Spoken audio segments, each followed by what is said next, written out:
News You Need is a look at current events and how they affect the college community and beyond. And now here's the host of News You Need, Dr. Ed Simpson. Hi, everyone, and welcome back to yet another exciting edition of News You Need. This is a show where we talk to the best human beings in the whole world, which is our USM students. And we have Dr. Hale, another amazing group with us today. Yes. So I'm going to ask everybody to kind of introduce yourselves, maybe give us your name, maybe a hometown, maybe what student group you're with. And we'll actually start with Dr. Hale. Who is here again? Again, we dragged you out from the hallway. Yes. No, I wasn't. I was in my office. I'd shut the door and locked it and everything. It still dragged me out. It's crazy. But I'm here. Yeah, I'm here to talk about the news and to talk about what is important to our students. My name is Maaz Ali, and I'm from Pakistan. I'm an international student over here. I'm studying public health, and I'm also the vice president for the Student Public Health Society and the treasurer for the Pakistani Student Organization, and I'm excited to be here. Thank Oh, you. that's amazing. Okay, so what year are you in? Are you an undergraduate or a graduate student? I'm a graduate student, Okay, your PhD program? master's, Master's. Yes. In what school? School of Health Professions. Okay, so you're studying public health. Yes. That's amazing. Love that. Our producers this year, Dr. Hale, hitting it out of the park. I know, 10 out of 10. Out of the park. Okay. My name's Sarah Albertini. I'm from Memphis, Tennessee, and I'm a junior undergraduate in anthropology and communication studies. Oh, And are you a double major? yes, sir. And I'm She's also one of my advisees, actually. She's one of your advisees. I'm sorry about that. No, she's fantastic. Is she? Yeah. Okay, well, we'll test her here a little bit. So Memphis, that's great. So how did you end up down here at USM? So I technically live 3 minutes outside of the border from Yeah. Memphis. I moved when I was little, and my dad said, I need you to look for in-state tuition. And he gave me a 5-hour radius to leave, and I hit it close to home with 4 hours and 30 minutes. Wow, good for And you. I found Hattiesburg. So I love that strategic thinking, right? Okay. Agreed. So you met the rules, but quite you at the stretched limit. it as far as you could go. Definitely. Love that. Well, welcome. We're super happy you're here. Sarah's Thank also you. with the student group. Yes. Oh, yeah, student group. Yeah. I am the vice president of the Artist Guild. Ooh. So, Well, I want to talk about that in a minute. okay. Hello, I'm Annabella Laird. I am a sophomore communications and journalism student here. And I am a producer here at News You Need and also the Undersecretary of Photography for the Student Government Association. Indeed. The Undersecretary, it was one of my favorite titles ever. I like it too. Undersecretary for Photography for Student Government Association.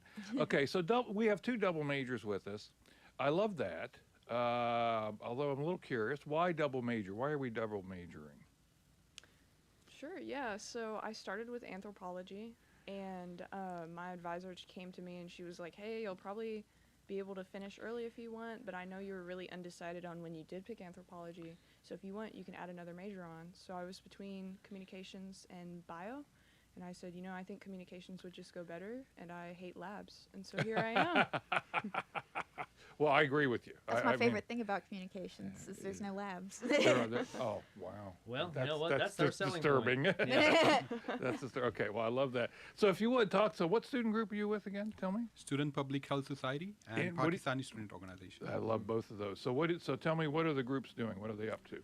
So in the Student Public Health Society, we are trying to arrange some public health activities, public health awareness programs, public health awareness tabling, in which we tell people about what's important for their health and what should they be worried about around their surroundings and what concerns the health of the whole public around them and what we need to do. And if we need to raise voice regarding any policy that the government is making that is affecting the health of the people, and if any section or any group within the population is facing discrimination, so we raise voice for them and we collect data and we share that data with the public, and we just tell them that this data is important and we need to share that data with the people, with the government, so that they can make better policies. And we just try to arrange activities for our own members, and we are trying to volunteer and go out to organizations that need us. That's great. I love that. So is there an issue that you all are seeing coming up that we need to focus on? Health issue? Not right now. There's not any specific topic that we are focusing on. We are focusing on all kinds of healthcare topics, but the topics that have like very big importance within our society nowadays is obesity. And we are trying to raise awareness about obesity and eating habits that are affecting the general health of populations. So we want to be less fat. Yes. I was actually going to ask about that because I was also wondering the exact same thing. Were there any specific topics? And I know that right now there's some changes that are being made to the availability of obesity drugs, the ones that most people are aware of now, things like Ozempic. Yes. And that they're creating pill for versions instead of being an injection. Are we having conversations about that? Like how we should be thinking about these drugs? Are they helpful? Are they harmful? Are we having conversations about that? Yes, there is definitely conversation going on about this drug because recently we have seen a surge in the use of this drug and similar drugs who like people think that are helping them, but the reality is that they are having bigger side effects and they are affecting their health in general. And even though they have like short-term effects, but the long-term effects of these drugs, they are being studied right now. And we are just trying to make sure that people know what are the benefits and what are the side effects of these drugs. Yeah, I've been particularly interested in this because they've been kind of heralded as these magic drugs, that they're helpful for a ton of things. They can help with heart problems and with diabetes and with weight and with like a bunch of different things that all kind of come down to weight, essentially. But we just don't know a ton about like the long-term effects of them, and we haven't studied them nearly enough from a public health stance. So I'm very interested in that, and I'm glad that we're giving it attention. Yeah, interesting. Artist Guild, what are y'all up to? What is it, and what are y'all up to? So the Artist Guild is an undergraduate community club where we're very focused on making sure different types of artists can find themselves and get together and find a good community.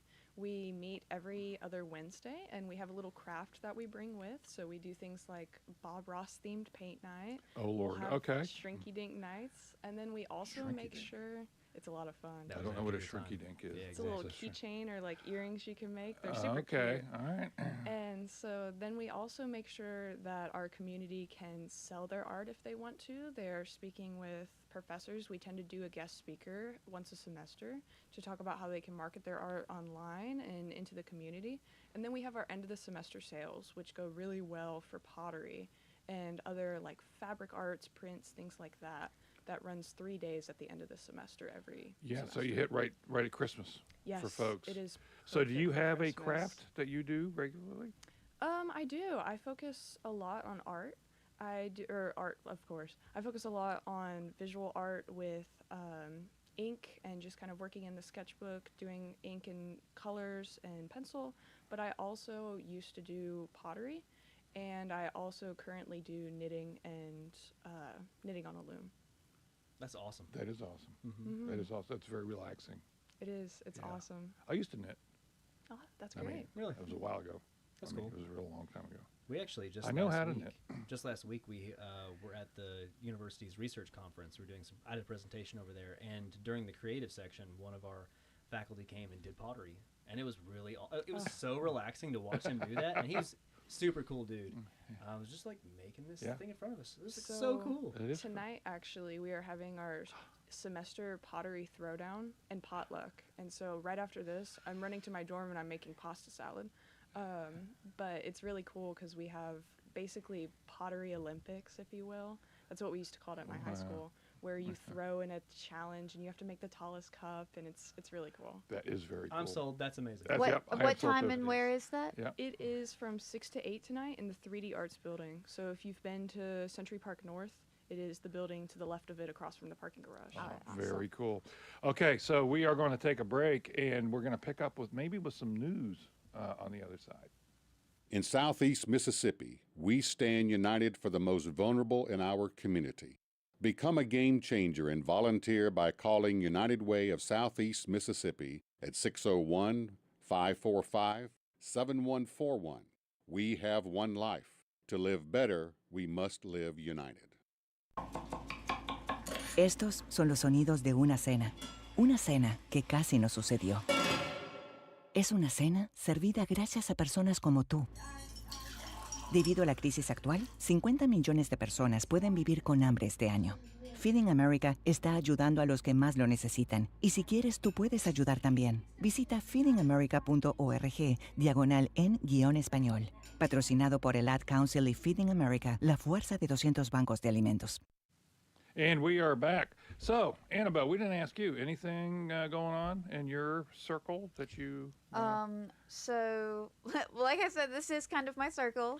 So, you know, all of the stuff that's kind of going on is usually involved with, usually both of you, but always definitely Dr. Simpson. That's true. Yeah, There you little go. known So- fact, she's the one that actually came and dragged me out of my office. I know, she does This that. I angry did- That's face. true. Yes, we all do what Annabelle tells us to do. Yeah, That's we what don't do. talk about that on the air. Absolutely. But, Okay. So, what is going on with our students on campus? What's news to our students? What are the headlines that are reaching into your feeds out there? What's going on? What are we talking about? What's our students talking about? Well, most of the news I get is international. Oh, interesting. So I found out the other day that Australia just banned social media for children, which I thought was kind of cool and interesting. I've not heard the ban. Have you heard that, There's Dr. an Allen? ongoing conversation happening in a lot of countries about this. I think Denmark's also working on 15 and under. Yeah. So, what do you think of that? What do we think of that? I'm kind of in favor of that a little bit, to be honest. I'm kind of, you know, I feel like social media specifically is just so unregulated and so Wild West in terms of how you can encounter content and what can be uploaded and stuff like that, that it really does need to be regulated kind of a lot more stricter than it currently is, especially for children. So I'm not totally against it. I'm like, yeah, this kind of makes Yeah. sense to me. I would like to add to that. So social media is connected to a lot of other things. For example, screen time. And nowadays, not even like it's not just the children; it's the adults as well. So adults are using mobile phones. Everyone uses mobile phone like just before they go to bed, and it is affecting their health in general. And just yesterday, we were having our presentations that were the final presentation for the public health course, and we were concluding some very important topics, and one of them was screen time usage among students, especially college students. So college students are also facing problems due to social media addiction. That's why their screen time is very high. Sometimes Yep. the average screen time can range from 8 hours to 12 hours in a day, and maybe higher in some cases. And that is affecting everybody's health in general. It's a public health issue. I was about to say that's really interesting. So does the Public Health Society, does that encompass mental health like as well? Yes, it does. Okay, awesome. That's really cool. So, I'm a little. What do you think? I think I'm kind of on your side where like I think it's good to implement. However, I know like at least in the States, TikTok tried doing that, and I mean it's very easy to go around. So I'm curious to see how Australia would actually be able to effectively implement it. Yeah. And if countries could learn from that, I mean I'd be all for it if it would actually Yeah, work. so it's interesting. I mean, the idea of attempting to turn off a portion of the internet. Yeah, there's going to be a way around it, but I will say things like what we're seeing in the United States, are school districts banning their smartphones from classrooms, that kind of thing, and it's hard to be against that. I find that personally really interesting because so from preschool all the way up until my junior year of high school, I stayed at like one private Catholic school, and phones were banned the whole time entirely. You couldn't even have them on in class. If your phone rang, they would take it away. They kept it for a month, or there was a $50 fine. Wow. It was pretty intense. And so I think it's really interesting when I hear people debate about this, because it was like just, yeah, I don't know. Yeah. I'm like, I don't know. I didn't really go to school with a phone. Yeah, so Dr. Hale, this is your field, right? You make a living studying this. So what's the danger in social media? I mean, when it began almost 20 years ago now, there was a lot of optimism about democratizing news and information, about greater connection with people, blah, blah, blah, blah, blah. that has really flipped on its head. Give us the dangers. What are we looking at here? It did transform the way that we connect with one another, and in some ways, it does still provide some amount of democratization of ideas. We do have the ability to get information out through a TikTok that otherwise wouldn't have gotten out, right? So, like, we can do that. However, what has happened is the increasing corporatization of these spaces and the incentive structures that exist for them to try to make as much money as they can. So if I'm Meta, I want to keep you on Instagram as long as I possibly can because I show you more ads and I get more money that way. So that affects the kind of content that goes out there. For kids in particular, what that means is that they are being put into a system that's designed to extract their attention and to keep extracting their attention. And because they're young, they just don't have the faculties to stop that. Right? They will be sucked in and continue to be in this space, which is, of course, an issue.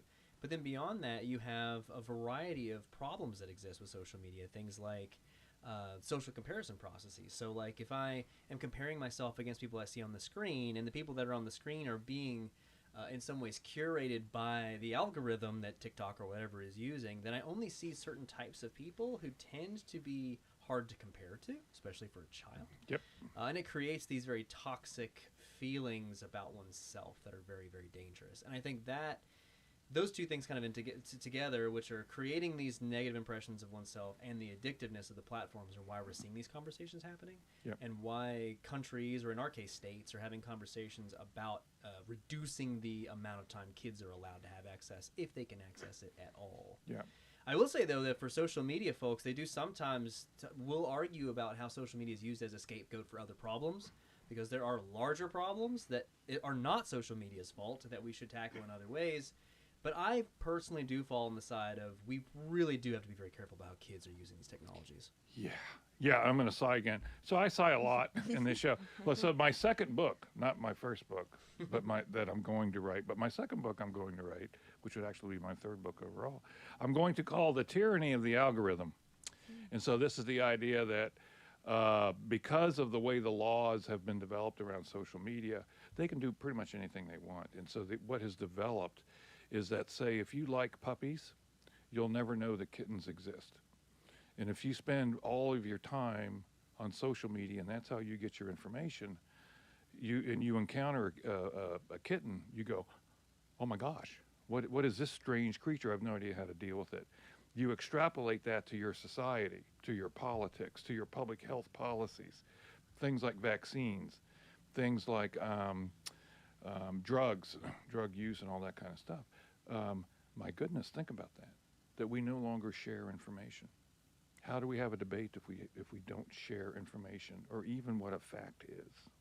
Yeah, democratization only really works if the algorithm doesn't then decide whose voice gets priority. That then de-democratizes again. So we kind of came full circle around to the algorithm causing these problems a lot of it. Yeah, I think a big theme that I really want to focus on at some point when I slow down a little bit is this idea in a world without editors, how do you know what's true?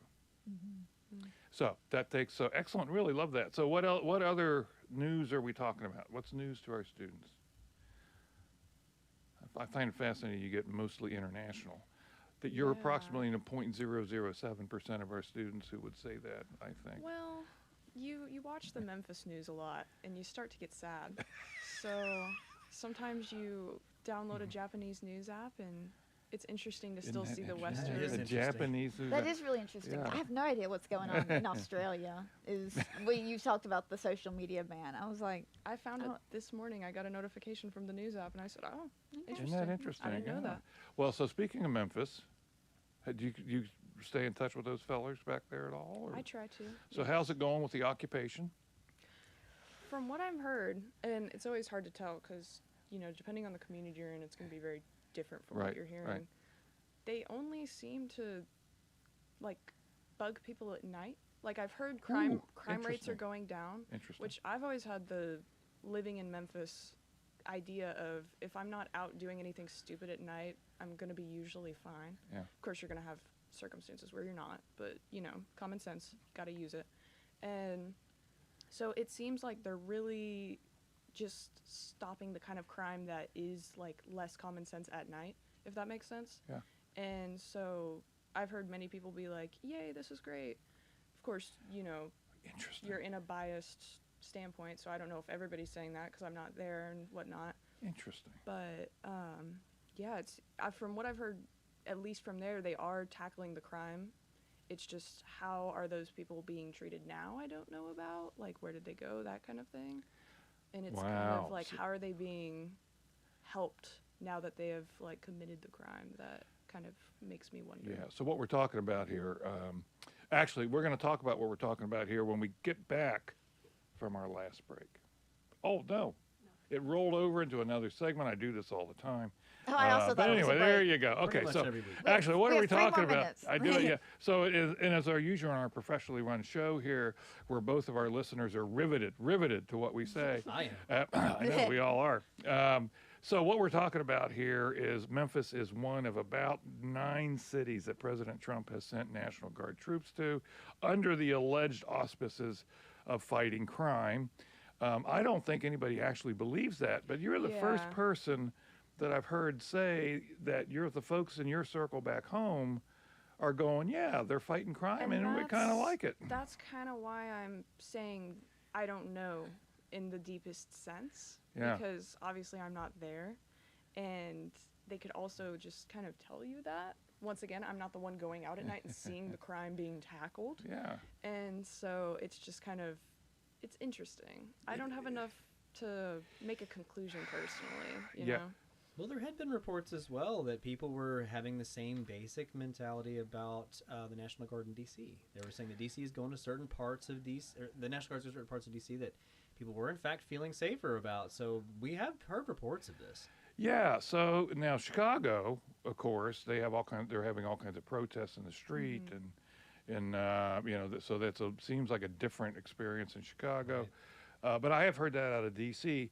Now, I don't want to keep going back to the public health, but crime is a public health issue, yes? Yes, it is, because it leads to, or it is associated with social inequalities. People who are not living in good living conditions, they are more prone to getting involved in crime, and that everything is interconnected. So if they are not getting one thing, they'll find an excuse to shift towards crime.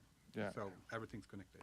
So do you know in Memphis, have you seen, I haven't seen any headlines out of it, but are they working with ICE like they are in, say, Portland and Chicago and some of these other? I don't know whether or not they were, but I would assume that they are, just because the kind of like places I've been hearing that have been slowing down at this time is also conflicting with when the National Guard has been here.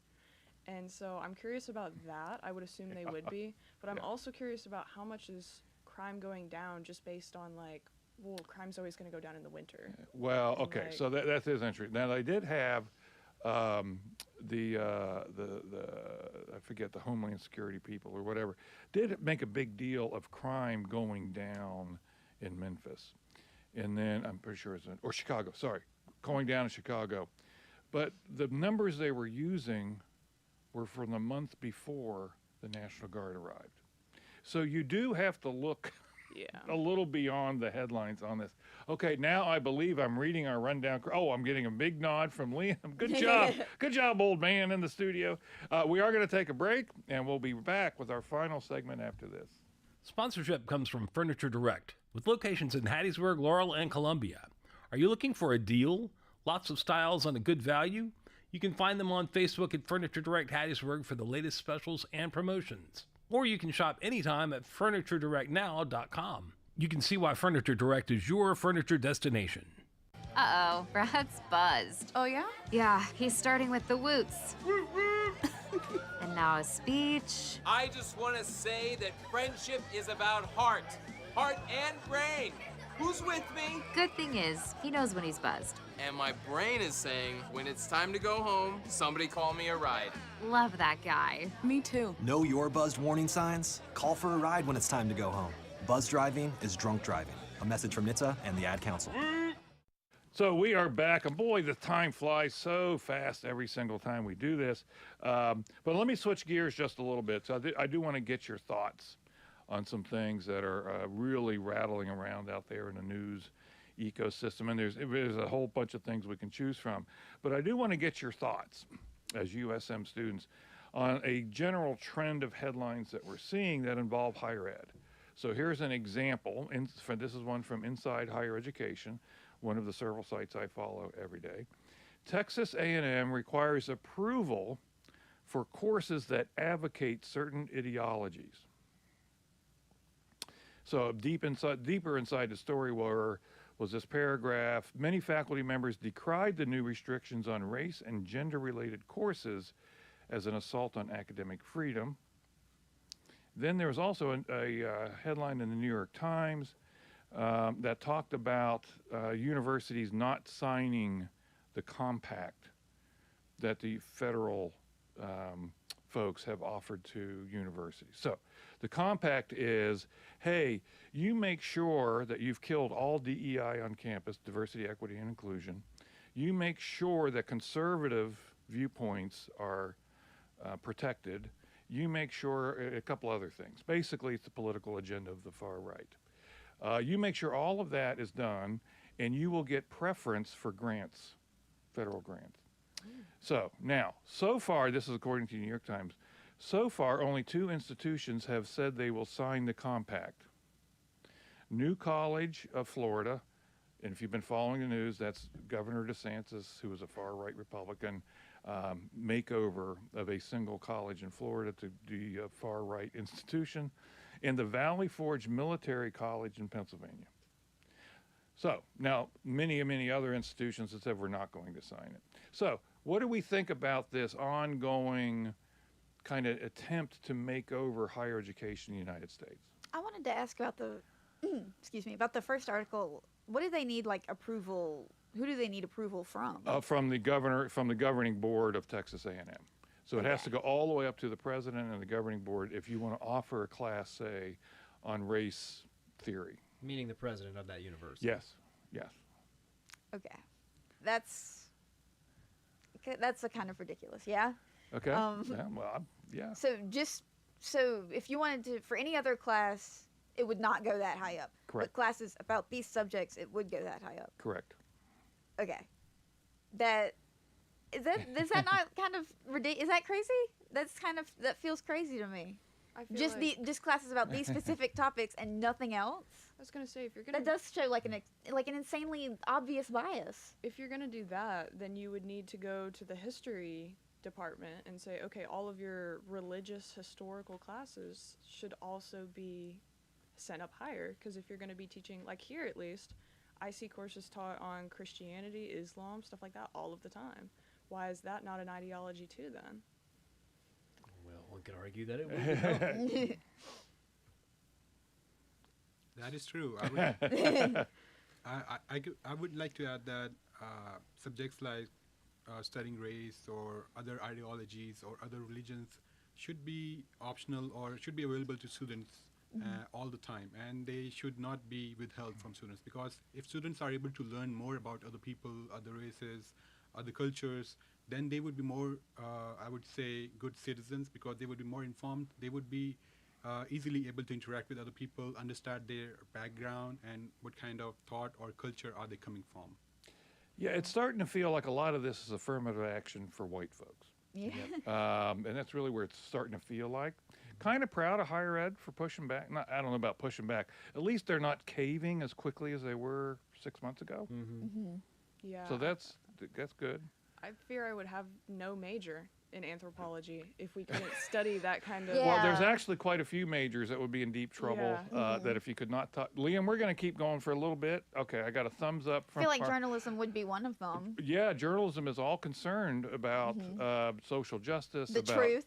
about the truth, and if you cannot report the truth, how do you have a journalism major?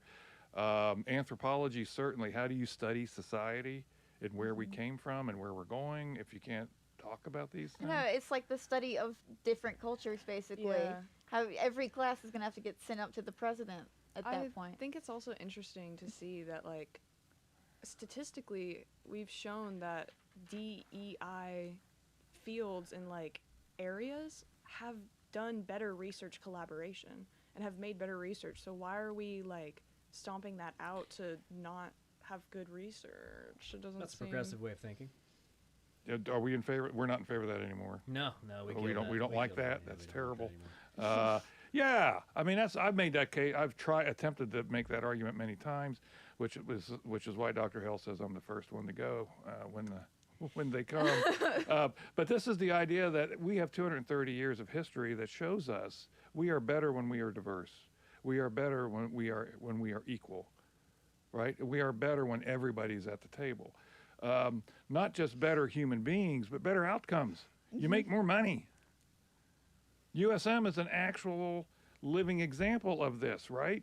In 1954, as a black person, you could not attend USM. The student population at the time was around 5,800. We are now at around 13,000, of which a third are international or African American. The market works. I thought Republicans were in favor of the market.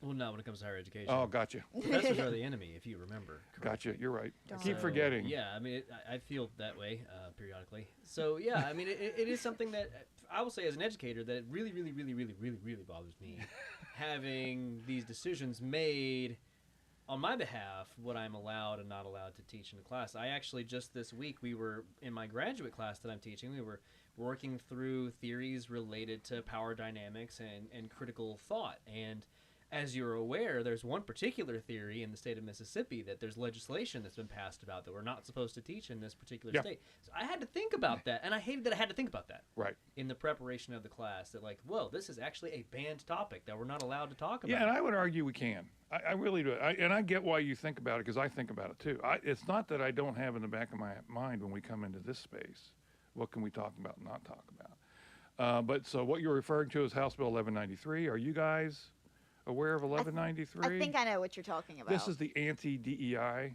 legislation that passed in Mississippi, where Is it the anti-critical race theory Yep. bill? Okay. Yep. Okay. Yep. Well, that and anti-anything DEI. Yes, but and specifically what you were talking about. So yeah, so what Dr. Hale's talking about is even discussing critical race theory in class. Can we do that? And I think I would argue that the law does not ban us from doing that. But boy, it sure feels like you're walking a tightrope. Absolutely. I mean, that law was designed to be relatively ambiguous. Yeah. So that it could cover it if we wanted to. What is the specific law then?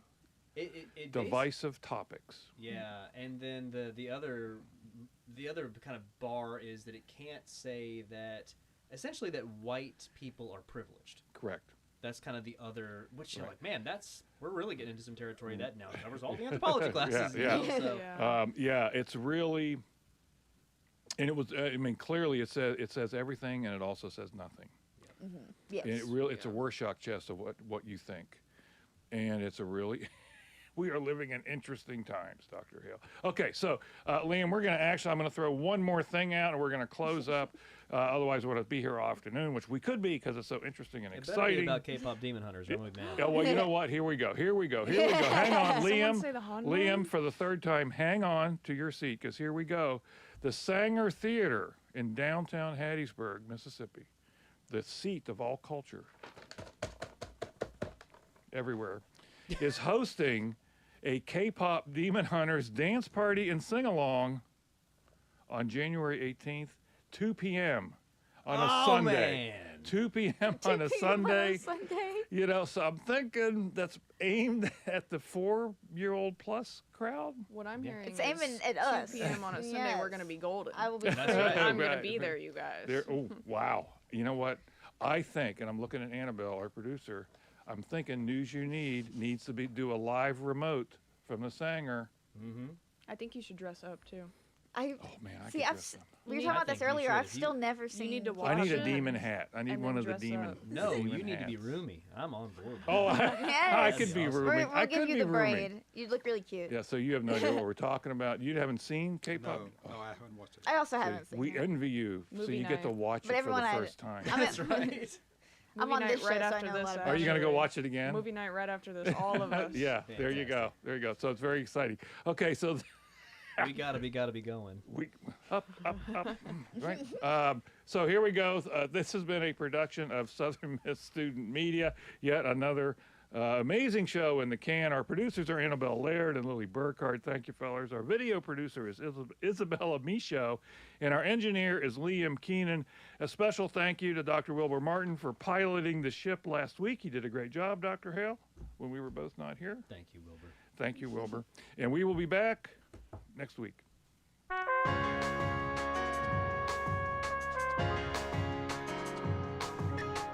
This has been News You Need with Dr. Ed Simpson. News You Need airs Friday afternoon at 12:30 on Southern Miss Radio.